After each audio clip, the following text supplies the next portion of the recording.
Namaste students, hope you all are watching these videos which I am making for you on tenses and learning as much as you can from these videos. Today I am going to discuss with you the first member of future family, that is simple future tense. So let's start. What's the structure formula for this tense? Subject plus will shall plus V1 plus object.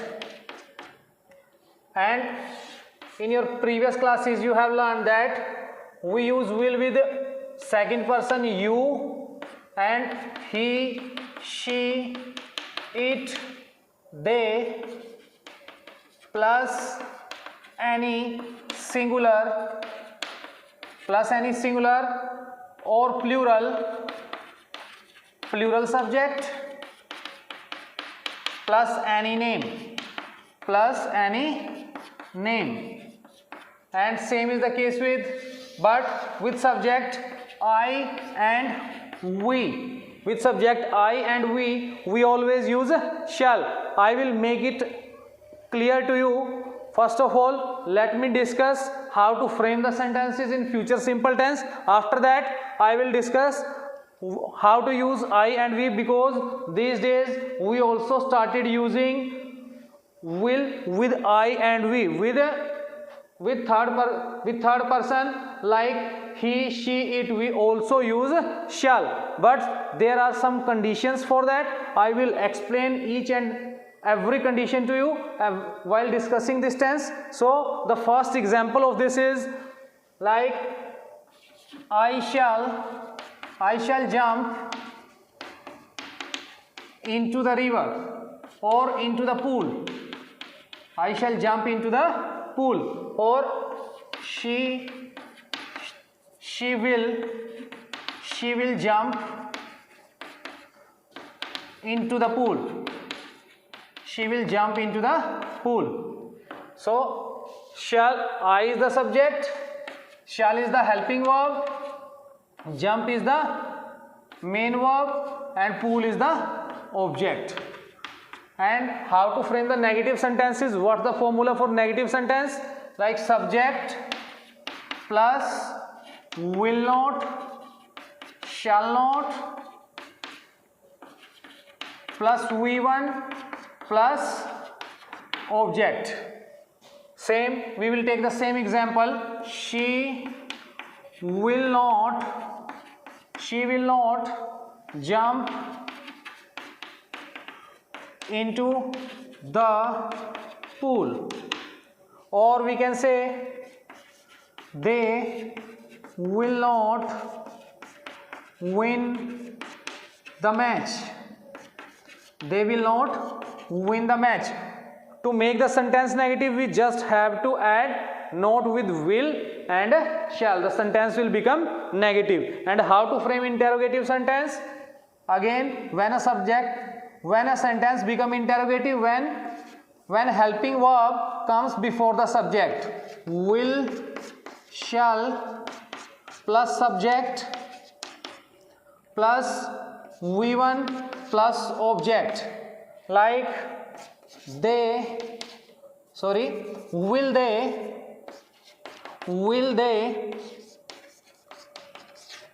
win the match? Question mark at the end. And negative interrogative subject, how you frame?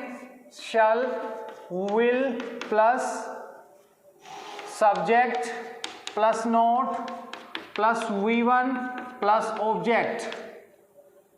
He will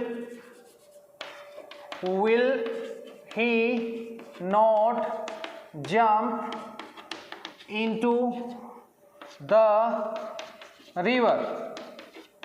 Question mark.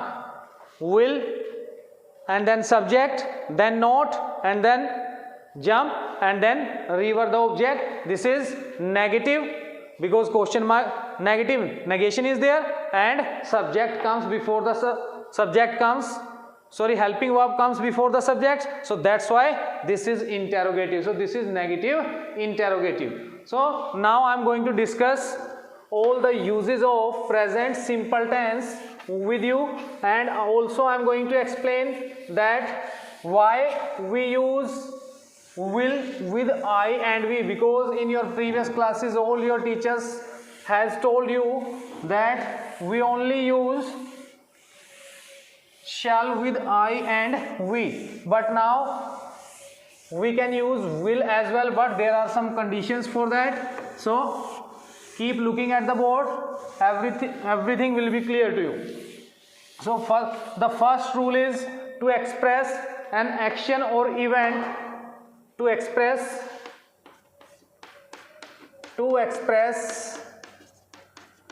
a few an action that is yet to take place, that is yet to take place. Yet to take place means to express an action that is yet to take place with time or without time, with time or without time, with time or without. Again I am going to read it for you. To express an action that is yet to take place, एक ऐसे कार्य को बताना जो अभी हुआ नहीं है, उसको एक्सप्रेस करना with time, whether the time is given with it or whether not given, but this tense is used to express about an action that is yet to. I shall go to the market in the evening. I shall go to the market in the evening. Time is given because you will go to the market in the evening, but still you have not gone there. You are planning to go there in the evening, you have decided, and the time reference evening is given. Morning, evening, afternoon, when you will go in the evening, so time reference is given. And she will cook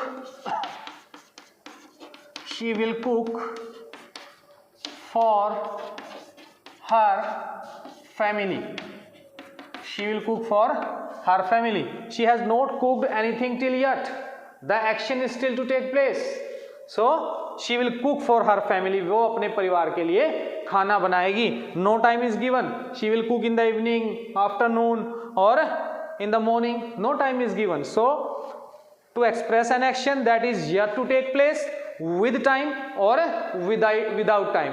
And next is to express the speaker's opinion. Suppose if I have to give my opinion, to express speaker's opinion or assumptions about future. I have some assumptions about future or I have some opinion about future. So to express that, we always use simple past, simple future tense.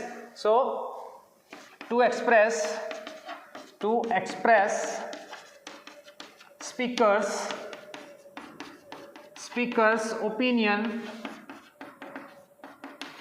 opinion or assumption, to express speaker's opinion or assumptions about future, about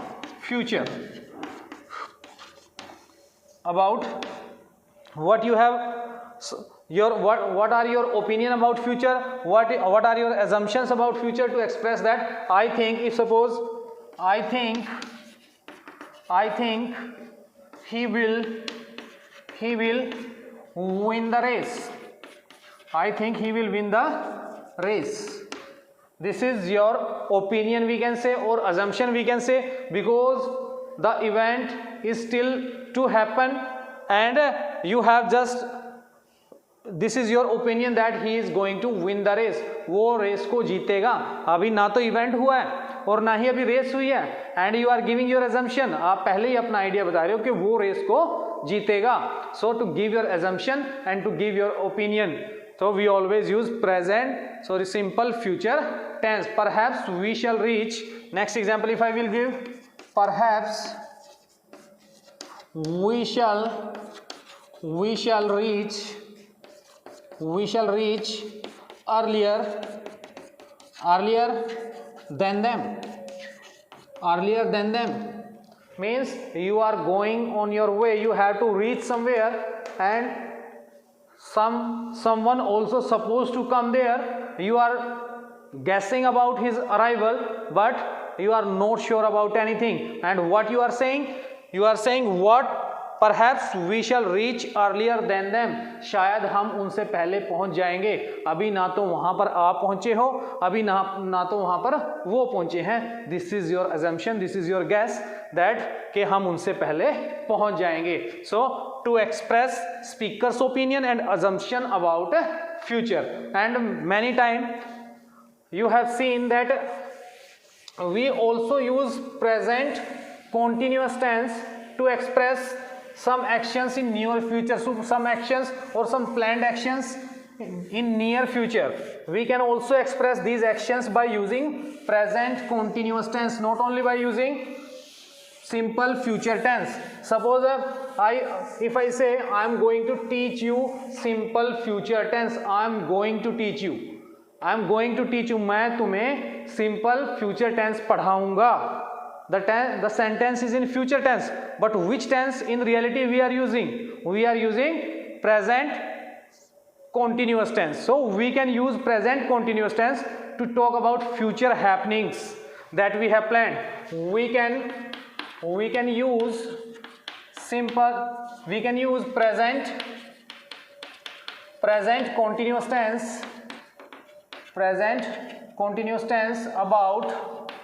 about simple happenings in future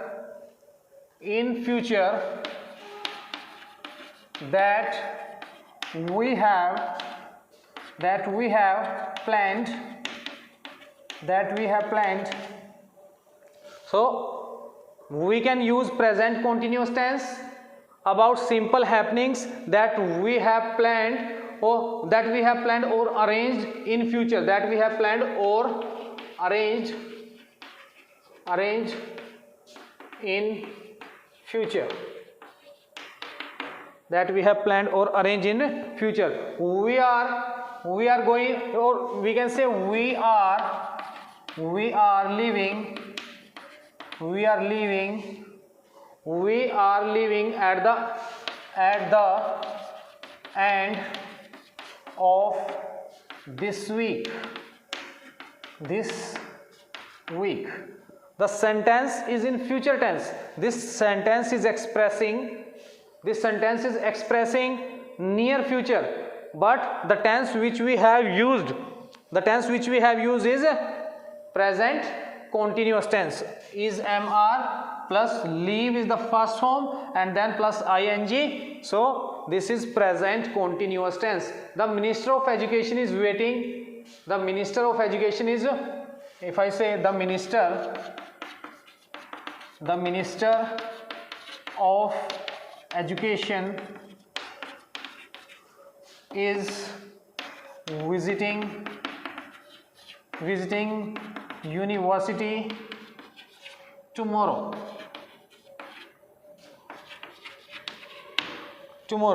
Means tomorrow the action is going to happen in near future, and which tense we have used is visiting, present continuous tense. So planned actions, so planned futures can also be expressed. Planned future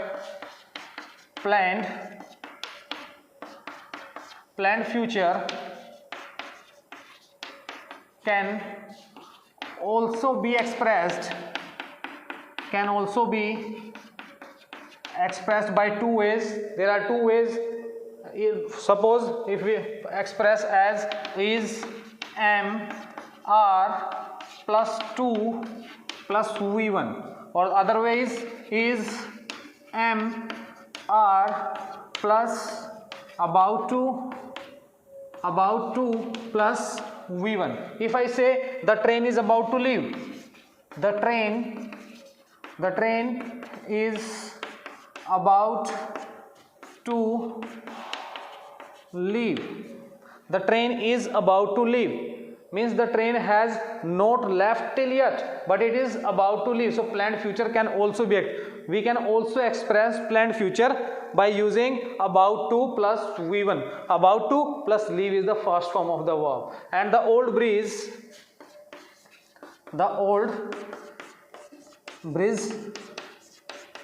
is to reopen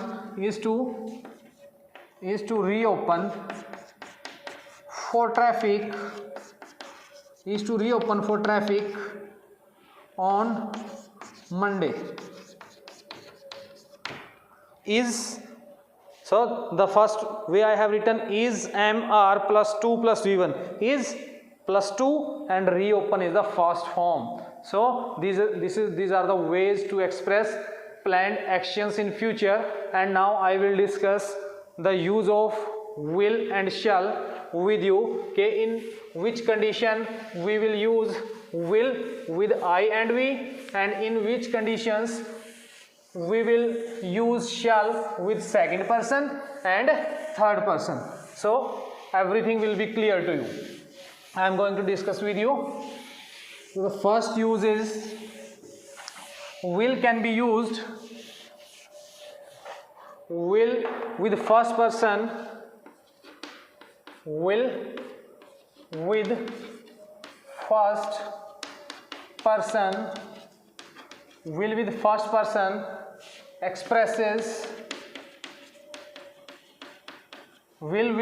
person expresses intention, promise,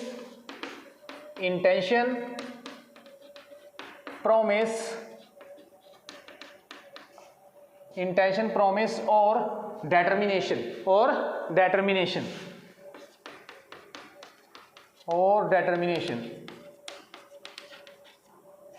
determination, Listen, first of all, we always use will with second and third person, but we can also use it, you have to keep this thing in mind, we can also use it with I and we, but not in interrogative sentences. We can use it with I and we only in affirmative and negative sentences, not in interrogative sentences. If I say I will wait for you, I will wait for you, I will wait for you near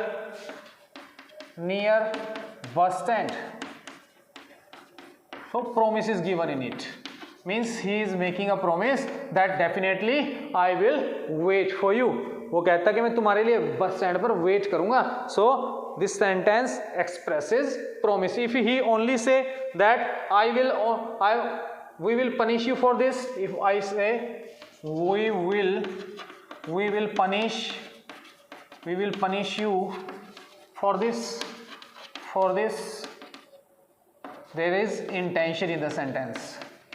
Intention means if you try to do this, अगर तुम ऐसा करोगे तो हम तुम्हें इसके लिए punish करेंगे. You are justifying your intentions. आप अपनी intentions पहले से ही क्लियर कर रहे हो. If I say the same first sentence, I will wait for you. I will wait for you. Not at the bus stand or near the bus stand. I will wait for you. So this sentence expresses your intention, because you wanted to wait for him and your intention is clear. And next one is we will win the match for our country. We will win the match for our country. Determination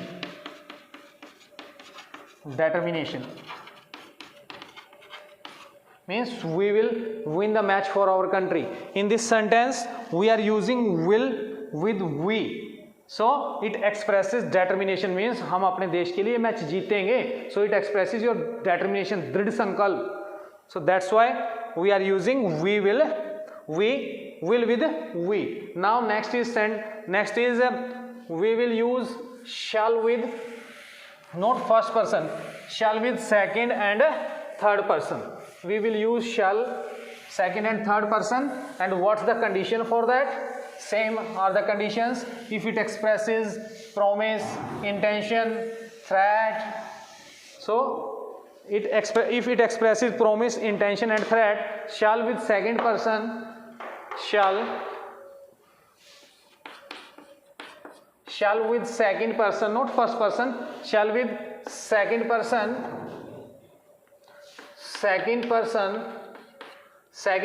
expresses intention, shall with second person expresses promise,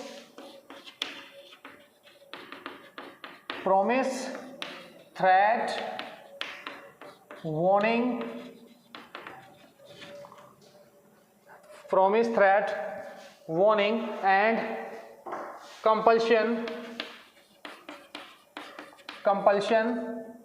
and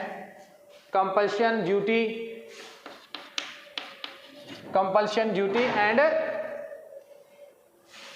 you can say determination. If this type of conditions are given, if a sentence expresses promise, when you read a sentence and you find that there is a promise in the sentence, then you will use future simple tense, but you will use second person express, not only second person, even we can write with third person. You know, second person is you and third person is he, she, it, they. So shall with third and second person you and third person he, she, it, they expresses. If shall is used with this type of subjects, third person and second person, it always expresses promise, threat, warning, compulsion, duty, or command. If these conditions are given, we cannot say conditions. When you will read the sentence, you will automatically come to know that threat is given, duty is given, compulsion is given. And so if you shall get your books by tomorrow, because I promise you कि कल तक तुम्हें तुम्हारी books मिल जाएंगी. Promise is given in the sentence. If I say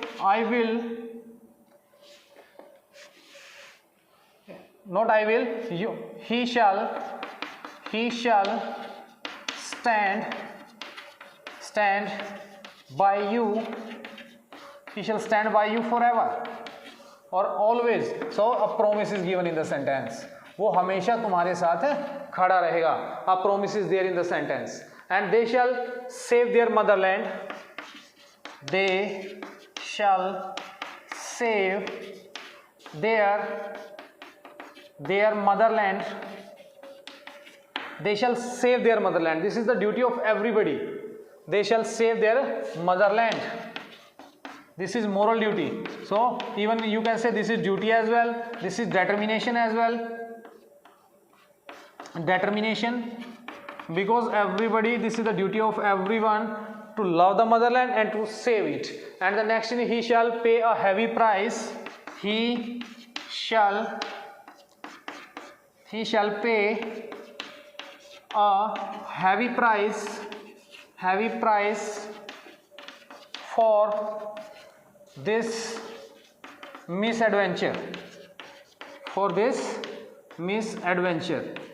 So threat is there in the sentence. Threat or warning, you can say. Threat or warning is there. He shall pay a heavy price for this misadventure. Means उसे इस गलती का बहुत बड़ा, इस misadventure का बहुत बड़ा भुगतान करना पड़ेगा. मीन्स अभी उसने कुछ ऐसा किया नहीं है. Means if he will do so heavy price means you are threatening him or warning him. So you shall reach the school. You shall reach the school at the first bell. At the first bell. Command is there in the sentence. Command. You shall finish it by evening. Command is there. Because we always have to follow the command. Suppose if our boss told us to do something by evening or ask us to finish something by before a particular time period, so in that sentence we always find command. If command is there, so we always use shall with second or a third person. So I hope you all have understand and got it what I have taught you. So thank you, have a nice day, stay safe.